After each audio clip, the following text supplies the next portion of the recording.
Welcome to the training on the Wright State University Formal Performance Evaluation Form.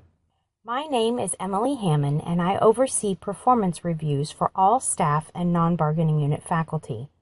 Before we review the details of the form, I first wanted to direct you to the Performance Evaluation Overview training. That training video will aid your understanding of how performance management ties to the university mission and values. That video also reviews the timeline and provides suggestions for how employees and supervisors can improve the overall process. If you have not already watched that short video, it is highly recommended before you proceed. If you have watched it, thank you for your participation in making this vital process effective. This training covers only the specifics of the Formal Performance Evaluation Form. If you would like more information about the self-appraisal form and the conversation that is intended to be the result, please watch the specific video for that form. Additionally, for further information regarding the distinctions between this form and the self-appraisal form, please watch the training video titled Distinctions Between the Forms. If you are only interested in the specifics and conversation that is to result from the Formal Performance Evaluation Form, just stick with me. Supervisors must complete and discuss this form with their employees and remit it to Human Resources for inclusion in the official personnel file on an annual basis in accordance with the timeline published each year. The Formal Performance Evaluation Form functions as an instrument for supervisors to record and share information with employees and summarize the conversations that have been had over the evaluation period.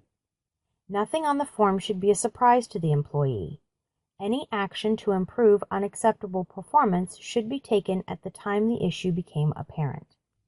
The first section of the form is the purpose of the position and should be developed jointly between the employee and supervisor. The position description, if up to date, can be used for completion of this section. This section is designed to answer: how does the position relate to the university mission, vision, values, and goals? And how does the position fit in the department or division and/or the college goals? Essentially, why does the position exist? Helping employees understand how the work they do has an impact on the success of the overall unit and university will increase the level of engagement, which will, in turn, increase the likelihood of success for all involved. The next section of the form discusses the employee's achievement of the goals and objectives that were set for the current review period. There are 3 ratings listed: achieved, exceeded, and not achieved. Supervisors should mark the appropriate box and list support for any goal marked as exceeded.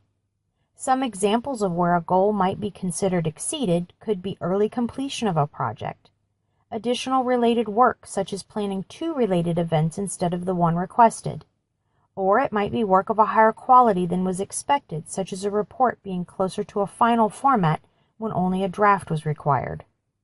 If an employee has not achieved a goal and there were circumstances outside the employee's control that prevented work or completion of that objective, supervisors should list what those circumstances were in the box designated as such. Some examples of common mitigating circumstances might be that a project was canceled, or responsibilities were changed, or that another project was authorized to take priority. The next section of the form reviews core competencies and expected behaviors. These are basic competencies and behaviors that were chosen by the university committee that developed this form, and they were approved by administrators. While some competencies may be more obvious in how they relate to a particular position, these were chosen to be applicable to almost every role on campus.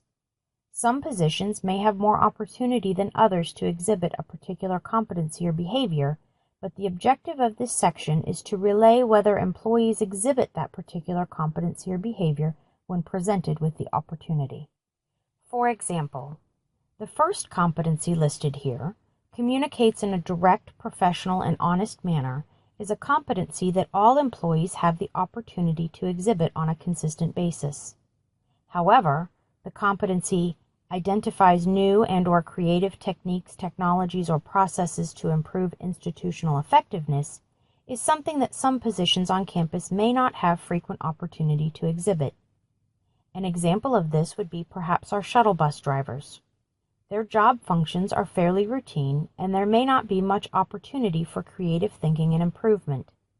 However, this section contemplates whether the employee thinks creatively when given the opportunity. In our driver example, are the employees recommending new signage, routes, or other items that would improve our shuttle service? Are they noticing problems and suggesting solutions for things that they see in their travels across campus that are not directly their responsibility, but that they could have valuable input on?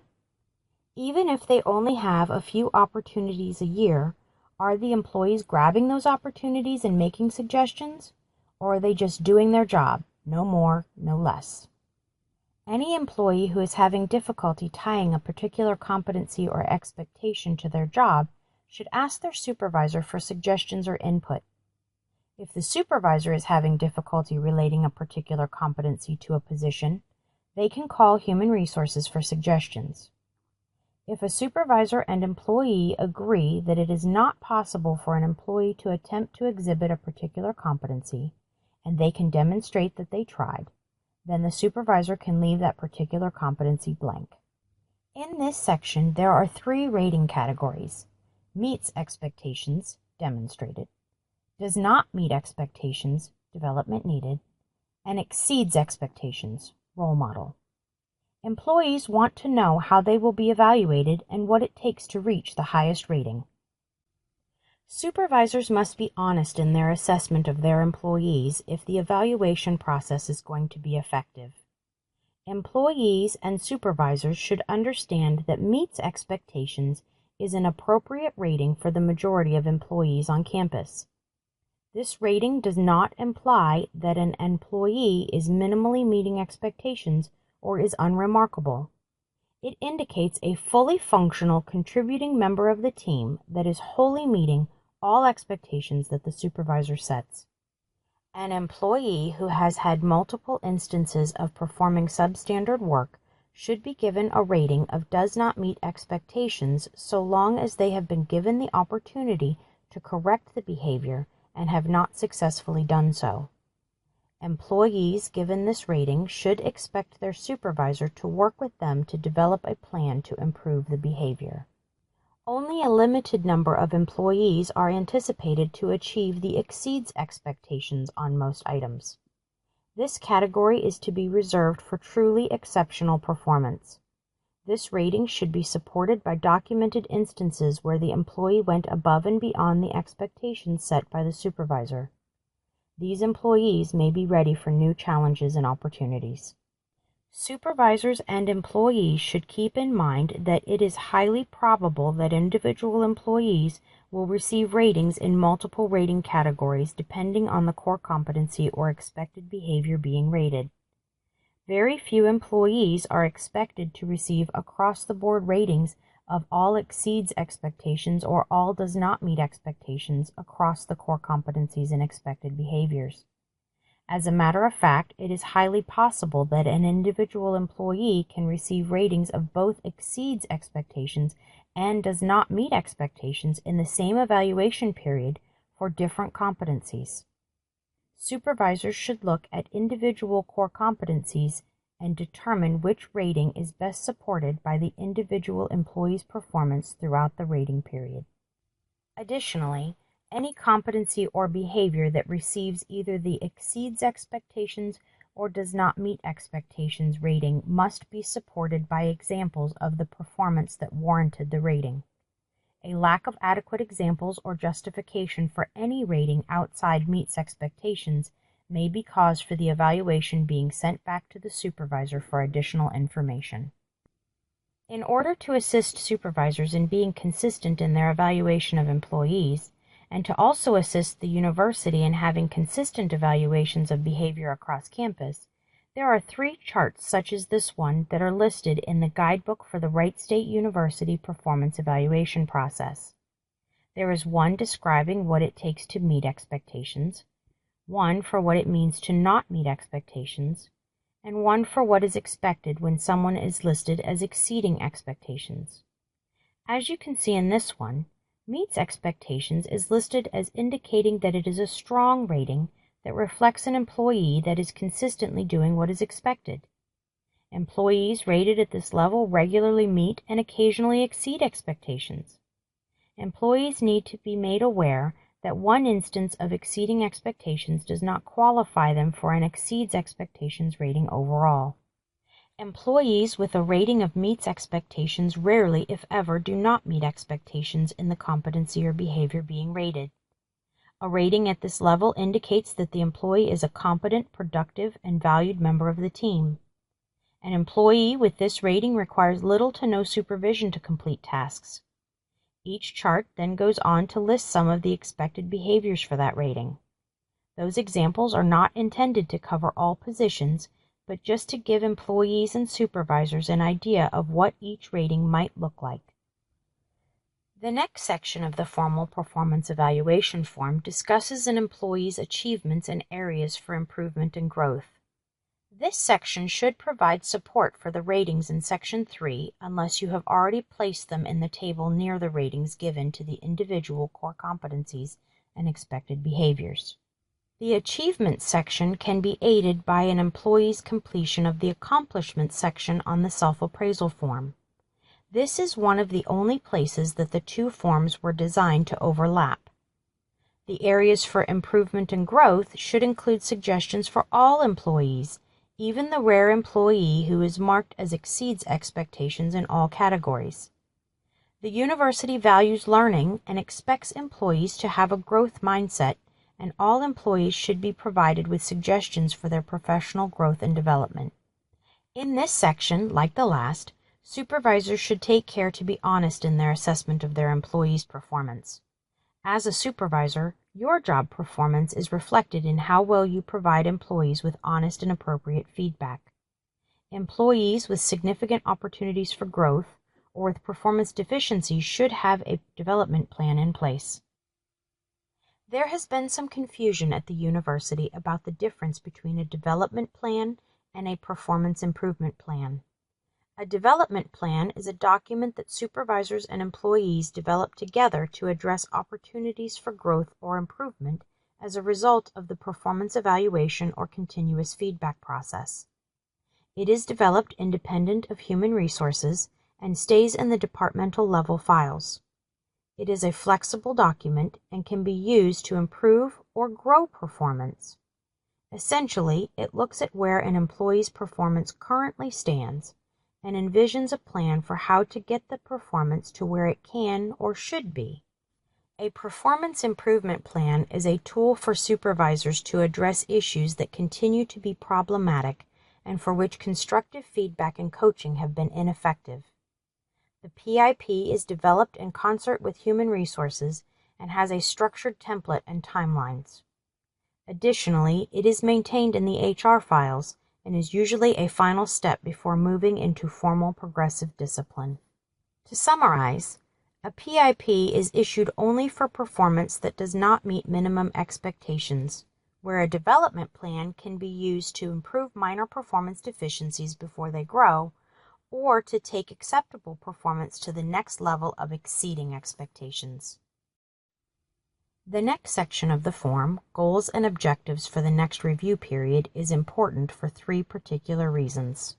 First, setting goals and objectives makes the supervisor's expectations clear to the employee. Second, effective goals give supervisors a methodology for assessing and measuring an employee's performance. And third, goals and objectives give an employee a focus for the evaluation period. This helps employees in the busyness of the day-to-day work to know what tasks and projects should be a priority.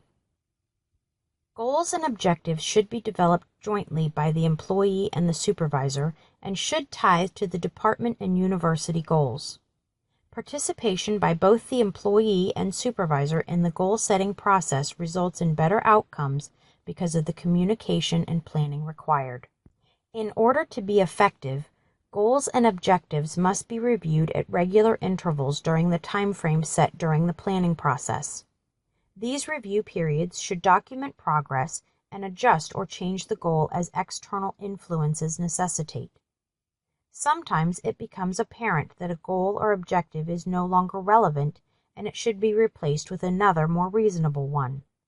Other times the goal is reasonable, but needs to be adjusted to either shorten or lengthen the time frame in which the goal should be accomplished.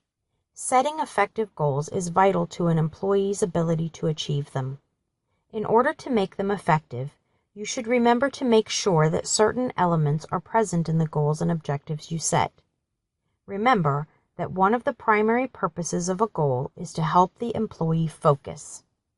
Goals and objectives that are set for employees to achieve should, first of all, be feasible. The goal must be within the employee's current resources and capabilities, or the employee must be able to attain the skills and abilities to accomplish it. Next, the goal should result in some observable outcome. Many of you may have heard of SMART goals or used the SMART criteria to create goals. One of the difficulties of SMART goals is that the M stands for measurable, and many people assume that to mean numerical. Goals do not necessarily have to end in a statistic, but the goal must result in an appreciable change or outcome that can be measured or reported. The end result must be different than the beginning. Next, goals and objectives cannot be effective unless they are communicated. The employee must be aware of the goal and, preferably, had some input into its creation. Goals developed together tend to have stronger outcomes. Being communicated in the context of the annual performance evaluation is easy because there is a place to write them on the form. However, don't forget to clearly communicate any needed changes to the goals and objectives as the review period progresses. Next, effective goals must be unambiguous. The end result desired and the time frame the goal is to be accomplished in must be clear. There should be no question as to what is to be achieved and by when. Setting a goal to be completed by fall semester is not clear. Does that mean by the beginning of fall semester or the end?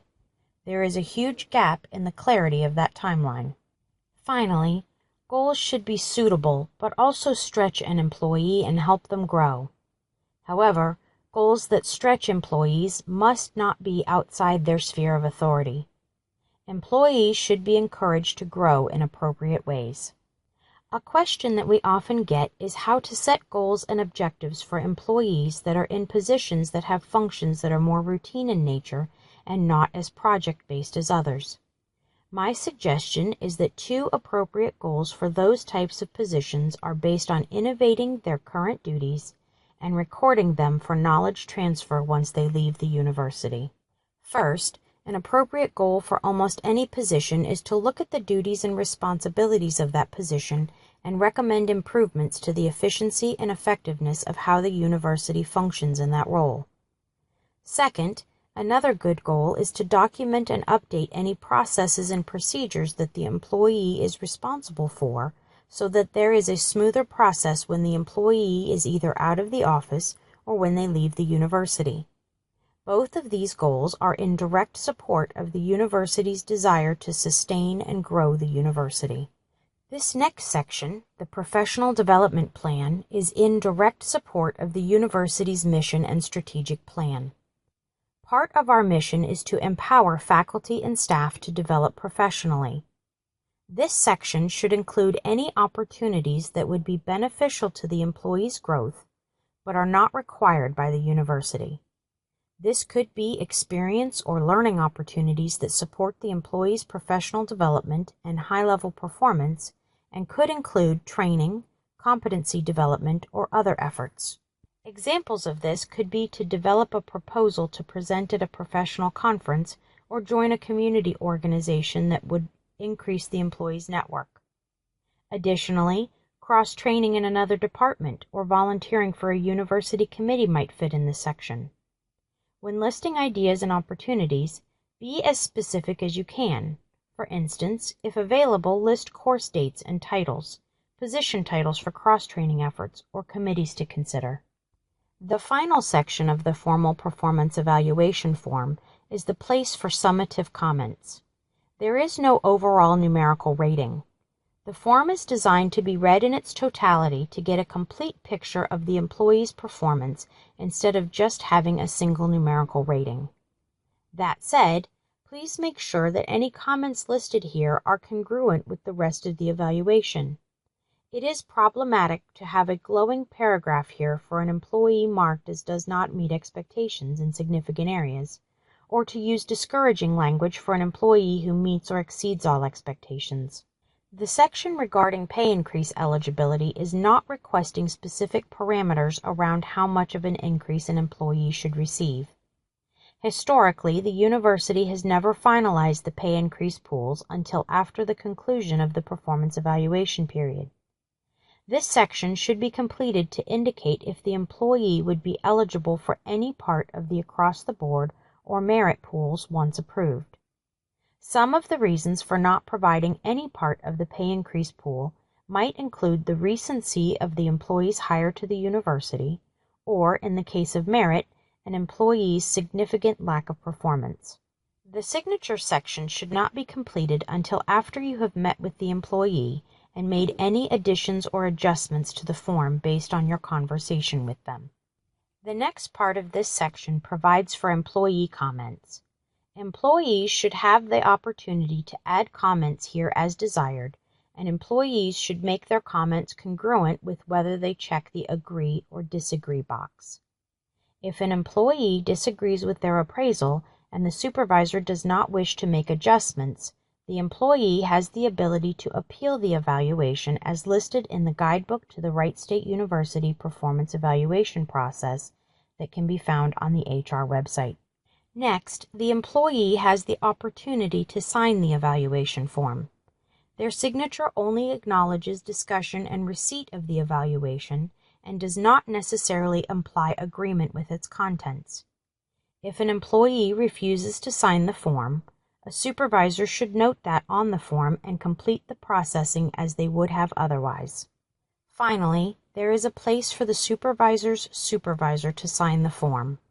This is because the evaluation of a supervisor includes an appraisal of their ability to provide constructive feedback and opportunities for growth for their direct reports.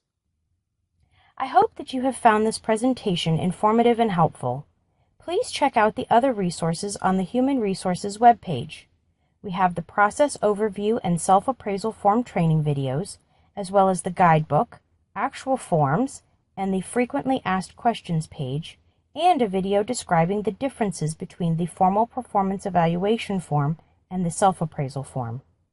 Thank you for your interest in making this process effective and valuable, and also for your participation in making Wright State University the best university for the world.